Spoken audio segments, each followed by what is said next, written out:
त्वा गणपतिगुं हवामहे कविं कवीनामुपमश्रवस्तमम् ज्येष्ठराजं ब्रह्मणां ब्रह्मणस्पद आनशृण्वन्नोतिभिस्सीदसादनौ प्रणो देवी सरस्वती वाजेभिर्वाजिनीवते धीनामवित्र्यवतो गुरुर्ब्रह्मा गुरुर्विष्णुः गुरुदेवो महेश्वरः गुरुसाक्षात् परं ब्रह्म तस्मै श्रीगुरवे नमः।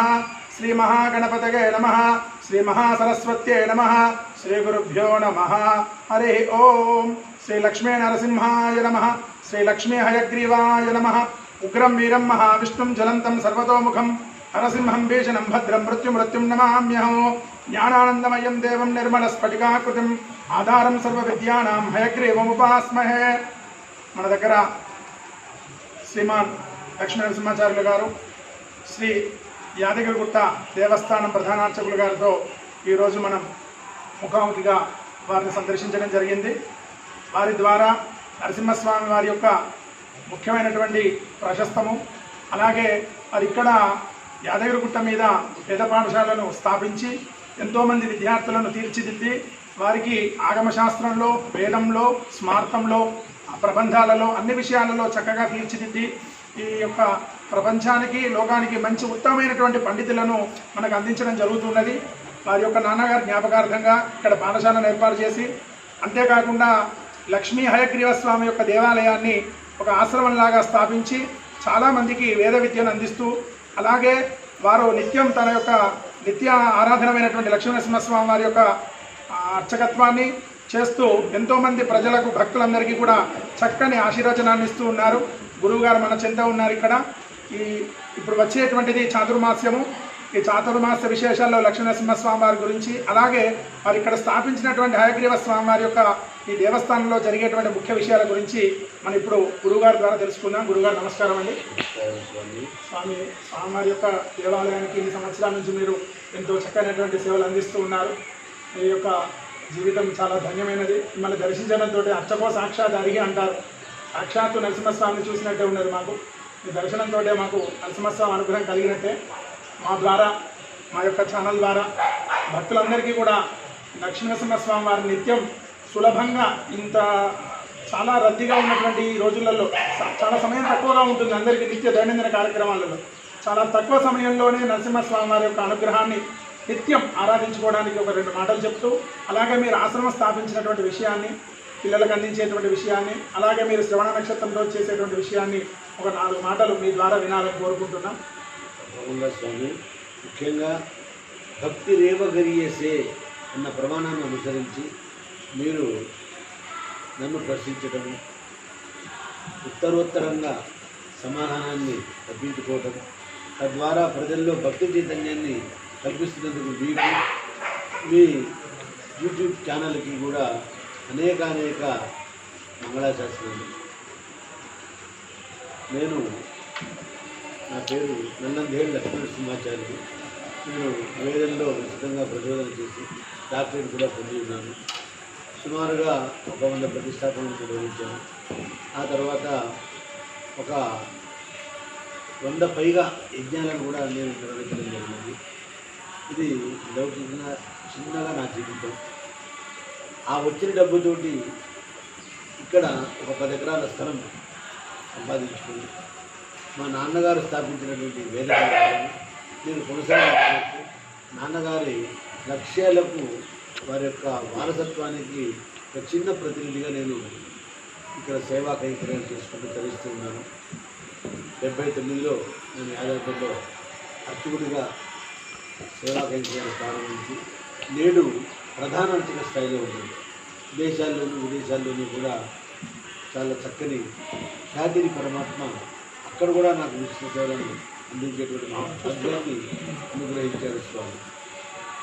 అవతారాల్లోకెల్లా అతి ప్రధానమైనటువంటి అవతారం నారసింహ అవతారం. శ్రీ మహావిష్ణువు ఆత్మ, పరమాత్మ. ఆత్మ ఎవరికి కూడా కనపడదు. కాబట్టి కనపడని ఆత్మను ధ్యాన యోగంలో రూపసాధన కనుక లేకపోయినట్టయితే మన మనస్సు నిలవడం అనేటువంటిది చాలా కష్టం. కాబట్టి నిర్గుణోపాసన కంటే కూడా సగుణోపాసనే సర్వశ్రేష్టమైనదైనటువంటిది పెద్దలు చెప్తూ ఉంటుంటారు. ఆ సగుణోపాసనలో పరము అనేటువంటి స్థానం, అది బ్రహ్మాది దేవతలకు కూడా అవాంగ్మనస గోచరం అని పరమాత్మ దగ్గరికి రావాలి భక్తులకి అని అనుకుని సంకల్పించుకొని వ్యూహస్థానాన్ని ఏర్పాటు చేసుకున్నాడు. వ్యూహం అనగా పాల సముద్రం. ఆ పాల సముద్రంలో ఎవరుంటారు? ఆయన ఆంతర్యుకులు మాత్రమే కలుగుతారు. మహాలక్ష్మి పాదసేవనం చేసుకుంటూ స్వామి యోగనిధనం పొందుతూ ఈ సృష్టి రచనా కార్యక్రమాన్ని అక్కడి నుంచి ప్రారంభిస్తుంటాడు. ఆ తర్వాత ఇక విభవలోకం అనేటువంటి కార్యాలయాన్ని మరొక చోట తన కార్యాలయాన్ని మరొక చోట ఏర్పరచుకున్నాను. అదే విభవలోకము. ఆ విభవలోకంలో కార్యాలయానికి ఎవరు వెళ్తారు? కార్యార్థులు మాత్రమే వెళ్తారు. కార్యం లేనివాడు తనకి కూడా కావాలి కదా. అందుకని చెప్పేసి ఇక అంతర్యామి స్వరూపంగా స్వామి అణువులో అణువై పరమాణువులో పరమాణువై సర్వవ్యాపిగా ఉన్నాడు. అలాంటి సర్వవ్యాపిగా ఉన్నటువంటి పరమాత్మ ఎక్కడైనా దర్శించాలి అంటే ప్రకృష్టమైన ఆహ్లాద భావన కలిగిన వాళ్ళు ప్రహ్లాదుని కావాలి మనకి. అదిగో ఆ ప్రకృష్టమైన ఆహ్లాదం కలిగినటువంటి ప్రహ్లాదుని రక్షించడం కోసం బ్రహ్మదేవుడు హిరణ్యకశిపుడికి ఇచ్చిన వరాలు భేదం లేకుండా అభేదమయుడై స్తంభోద్భవుడై స్వామి ఆవిర్భావం చెంది లోక కంటకుడైనటువంటి హిరణ్యాక్షుని సంహరించి యథాహి ధర్మస్య గ్లానిర్భవతి భారత అన్నట్టుగా ధర్మాన్ని తన ప్రమాణ వాక్యాన్ని తను నిలుపుతున్నాడు. అలాంటి అపూర్వమైనటువంటి రూపదర్శనం ఇది కృతయుగంలో జరిగింది. త్రేతాయుగంలో రామచంద్ర ప్రభు పండిగారైనటువంటి దశరథ మహారాజు వారికి ఒక చెల్లెలు వరుస అయినటువంటి వాడు శాంత భర్త ఋషేశ్వరుడు మహాముని పుత్రుడు యాద మహర్షి, విభాండక మహర్షి యొక్క పౌత్రుడు. ఆయన ఈ పుట్టుకతోనే విరాగిగా ఉండి భగవద్ అన్వేషణ చేస్తూ ఉన్నాడు. తమిళలాగానే చేస్తున్నటువంటి సందర్భంలో ఈ దండకారణ్యంలోంచి ఈ యాదపర్వతం దగ్గరికి రాగానే అతనికి పూర్వమైనటువంటి స్మృతి పదంలో కలిగాయి. అంటే ఇక్కడ ఒక విశేషం ఉన్నది.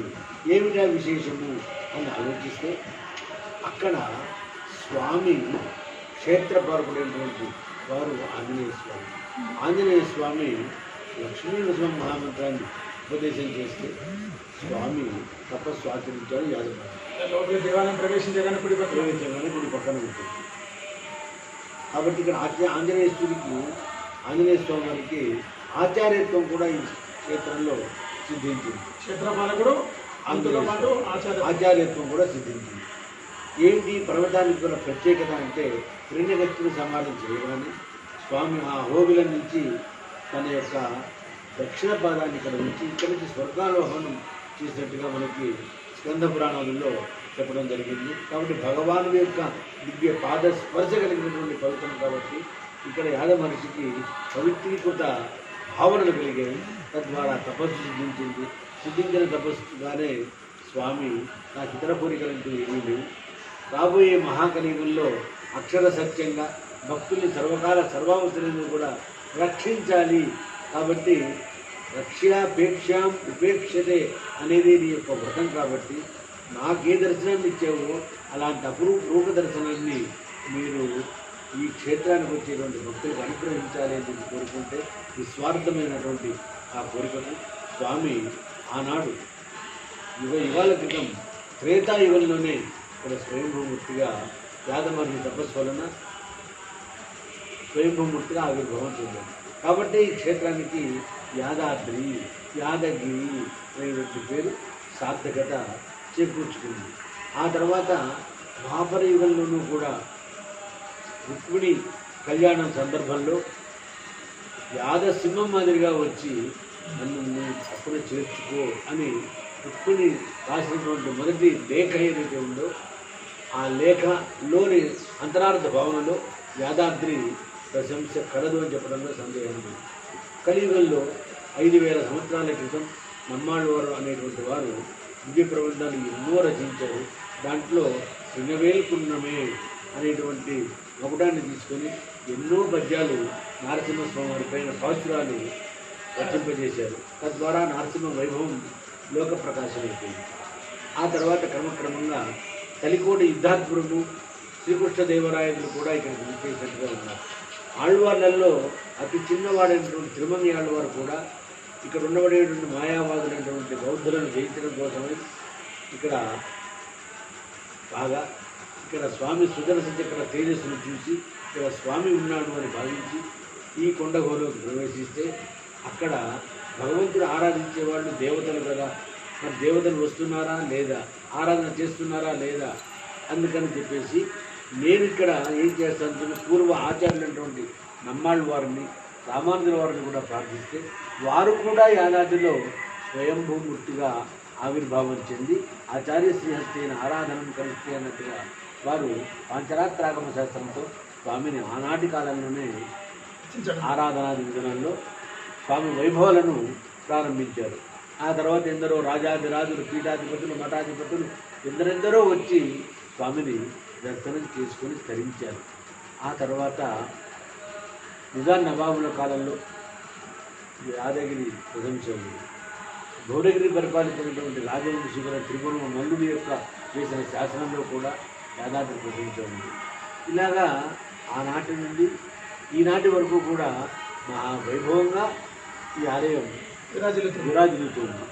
ఈ సందర్భంగా 300 సంవత్సరాల క్రితం శ్రీమతి వేదమార్గ ప్రతిష్టాపనాచార్యులైనటువంటి వానమామలే పీఠాధిపతులు ఇక్కడికి వచ్చేసి పాంచరాత్రాగమాన్ని మరొకసారి పునరుజ్జీవింపజేసి ఇక్కడ నిత్యకృత్యాలు, విశేషాలు, ఉత్సవాదులు ఎలా శాస్త్రీయంగా జరపాలో నిర్ణయించి శాసనాధికారంగా వారు మంగళాశాసనం చేశారు.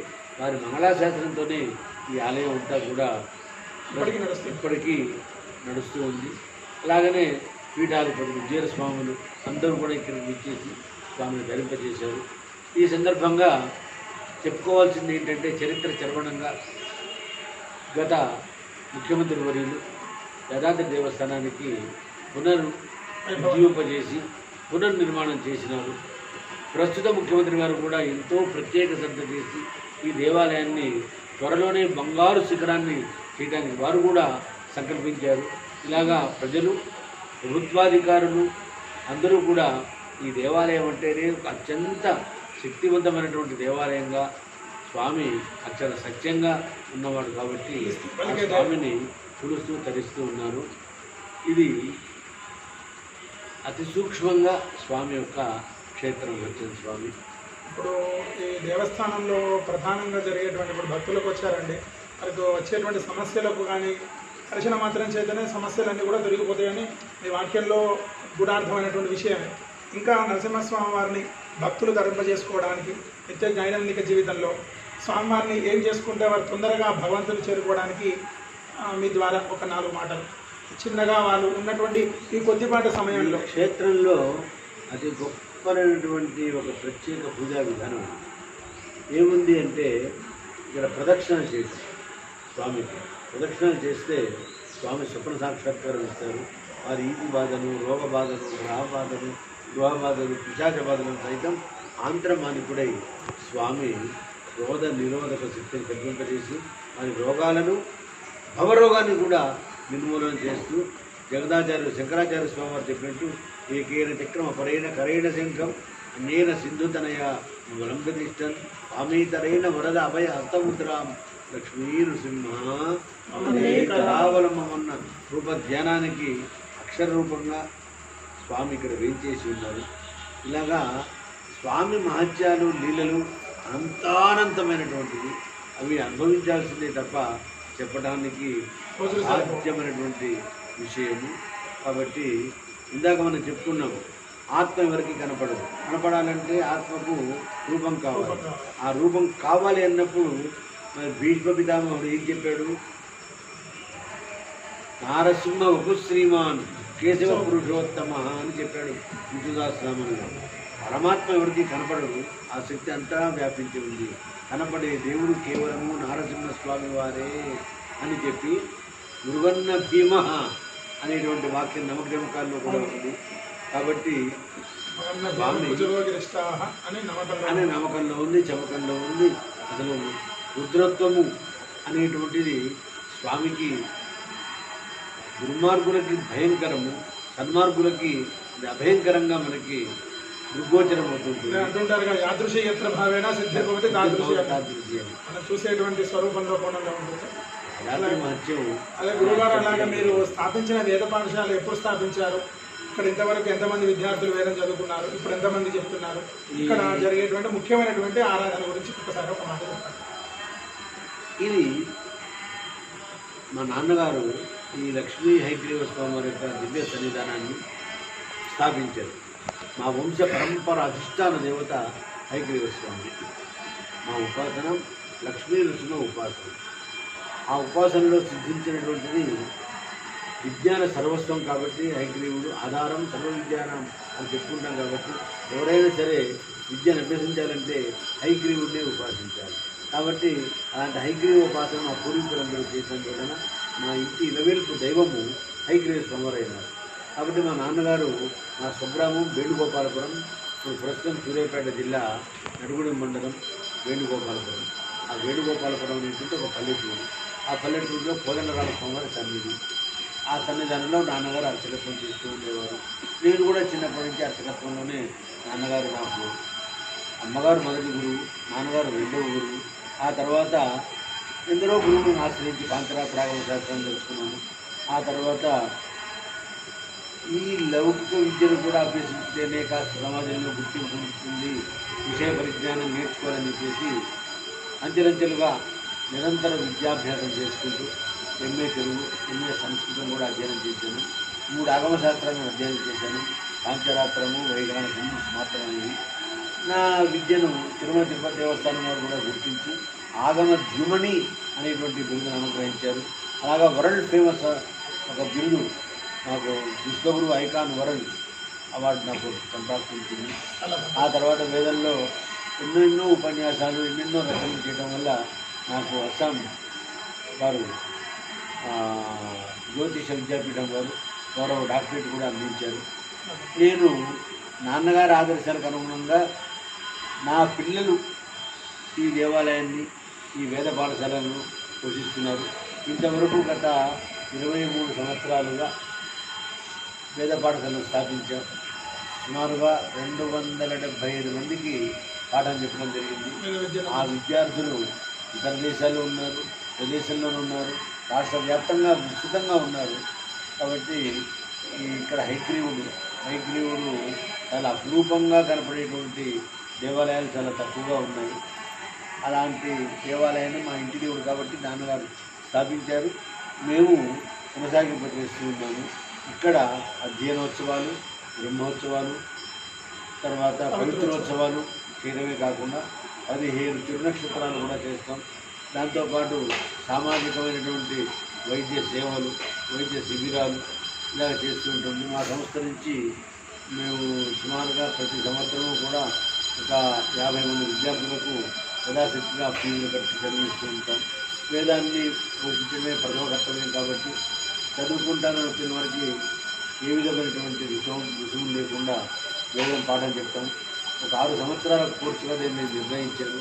మొదటి సంవత్సరం పూజా విధానాలు చెప్తాను, దానికి సంబంధించిన వేదము, దానికి సంబంధించినటువంటి సంస్కృతం, శబ్దాలు, సమాసాలు ఇవన్నీ చెప్తాను. 2వ సంవత్సరం ఉన్నవాడికి అభిషేక విధానము, హోమ విధానం నేర్పుతాము. 3వ సంవత్సరం ఉన్నవాడికి స్వామివారి యొక్క బ్రహ్మోత్సవాలు ప్రారంభం చేస్తాము. అది 2 సంవత్సరాల కోర్సుగా దాన్ని వివరించాము.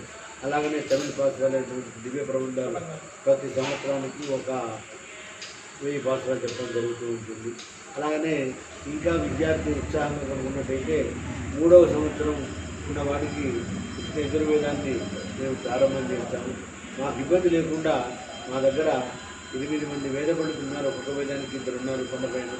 వారిని ప్రార్థిస్తే వారు మా పిల్లలకు పాఠం చెప్తారు. కాబట్టి మాకు వేద పాఠశాల పోషణ అనేటువంటిది ఏమాత్రం భారం కాకుండా ఉంది. కాబట్టి మేము సంతోషంగా మా కుటుంబ సభ్యులందరం కష్టపడి ఈ యొక్క వేద పాఠశాలను పోషించడం జరిగింది. అలాగే గోశాల ఉంది, గోవిందుశాల ఉంది.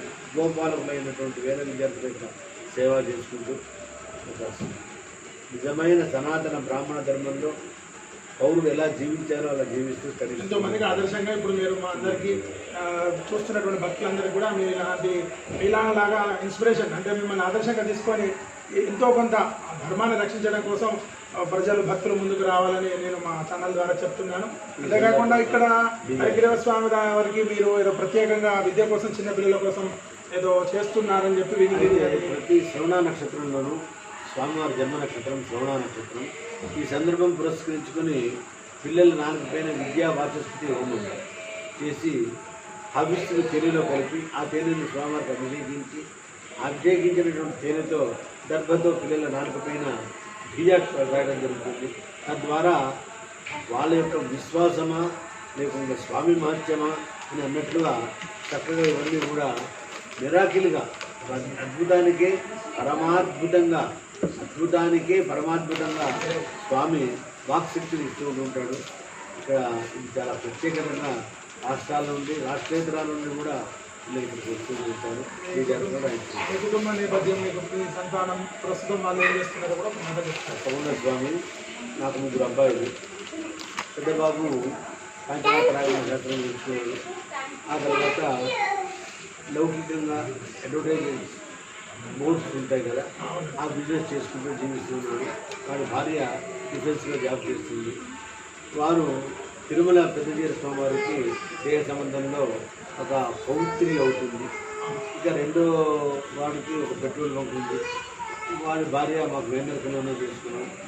3వ వారు సింహాష్యం వారు ఇప్పుడున్న పీఠాధిపతులు ఎవరైతే ఉన్నారో వారందరికీ ఆచార్య పరంపరలో ఉన్నటువంటి ఒక దివ్యమైన సంబంధం. ఆ అబ్బాయి కూడా దేవాలయంలో దివ్య ప్రబంధ అధ్యాపకుడిగా కొండపైన సమాజ సన్నిధానంలో సేవ చేసుకుంటూ ఉన్నారు. 3 పిల్లలు ఇక్కడ ఉంటారు, సేవ చేసుకుంటూ ఉంటారు. ఇది మా జీవనం. చాలా సంతోషం. గురువు గారు ఇంత సమయాన్ని కేటాయించి మనకు కొండపైన జరిగేటువంటి సేవల గురించి, తర్వాత వారు చేస్తున్నటువంటి వేద విద్య గురించి, తర్వాత ఇక్కడ చేస్తున్నటువంటి వారి తండ్రి గారు స్థాపించినటువంటి పీఠాన్ని, గోశాల గురించి చాలా చక్కగా మనకు వివరించారు.